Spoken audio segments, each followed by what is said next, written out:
Good morning, sir. Good morning. Recently affected the patient with epilepsy. So could you please elaborate the drugs that are used in the treatment? Yes, we can. But before going to that one, we have to know what is epilepsy. Do you have any idea about the epilepsy?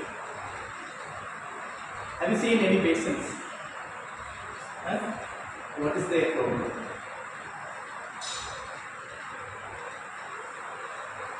No idea.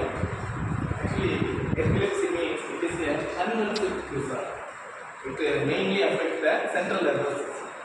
Okay, so it mainly affects at least 0.5 to 1% of the population around the world. At least 1% of the population will be affected with this epilepsy. It is a chronic disorder of brain function that is characterized by recurrent seizures, often accompanied by episodes of unconsciousness and or amnesia. So you might have seen some patients after that seizures they may feel or they may went to unconsciousness. Okay, so this is one of the characterization of this epilepsy. We can see the types of epilepsy according to International League Against Epilepsy. It can be classified into two types. One is focal onset seizures and generalized seizures.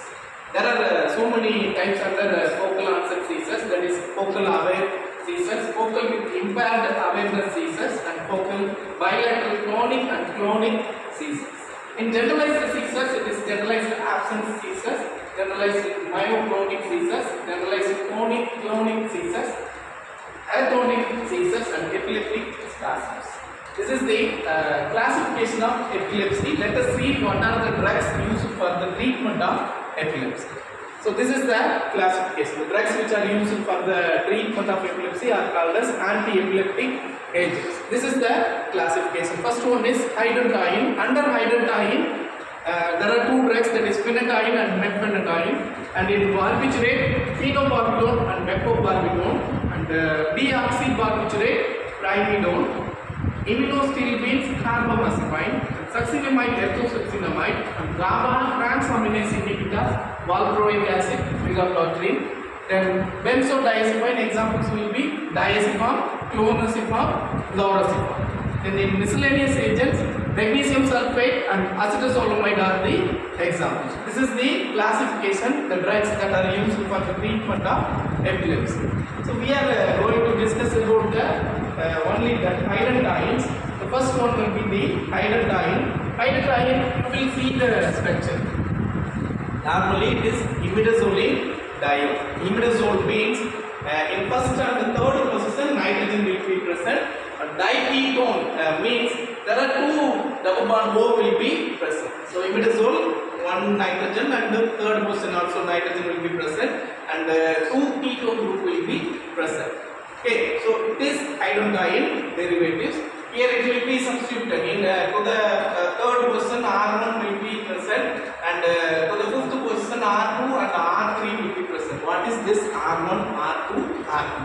That will give the examples of the hydantoin. If it is a phenyl group, if R1 is phenyl group, then it is phenytoin, then R2 will be C6H5, then R3 will be hydrogen. Then it is phenytoin. Similarly, methphenytoin means R1 will be C6H5 and R2 will be ethyl group. Then R3 will be methyl group. Ethanoin means R1 will be phenyl group and R2 will be hydrogen. Then R3 will be ethyl group. So this is the different examples for the hydantoin. That is phenytoin, methphenytoin, ethanoin are the examples for the hydantoins. Let us see the synthesis of this phenytoin. It is an important compound. Whenever we are giving drugs to epileptic patients, this is the major drug. Phenytoin is the important drug that will be given to epileptic patients. Let us see the synthesis of this phenytoin. The starting material for the synthesis of phenytoin will be benzaldehyde, C6H5CHO. Two molecules of benzaldehyde in presence of sodium hydroxide, it will be converted into benzoyl, that is C6H5CO, CHOH, C6 H5. This is on further oxidation. Here you will find that one CHOH. Here it will be oxidized. That CHOH will be oxidized to C double bond. So this benzene will be converted to benzene. C6H5, C double bond O, again C double bond O, C6H5. This benzene on treatment with urea, there will be condensation will be carried down. This condensation will give the imidazoline derivative. Okay, that imidazoline, only one ketone will be formed.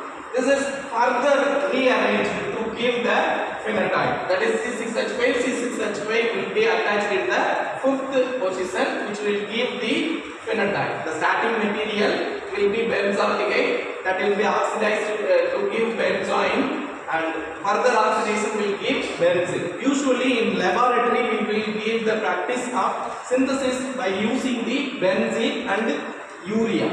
Further condensation and rearrangement will give the compound phenotype. That is the anti-epileptic agent. The mechanism of action of this phenotype, it delays the sodium recovery of sodium channels from inactivation and blocks the sodium channels in inactivated sites. Further blocks high frequency firing, which will lead to stabilizes the neuronal membrane and inhibits the generation of action potential. Here further inhibition of spread of seizures, which will lead to anti-epileptic activity. The major adverse drug reaction of this phenotype will be nausea, vomiting, epigastric pain, then hyperplasia, then peripheral neuropathy. So it is mainly used for the generalized tonic and clonic seizures and focal onset seizures. I hope you could understand the anti-epileptic agent. Thank you.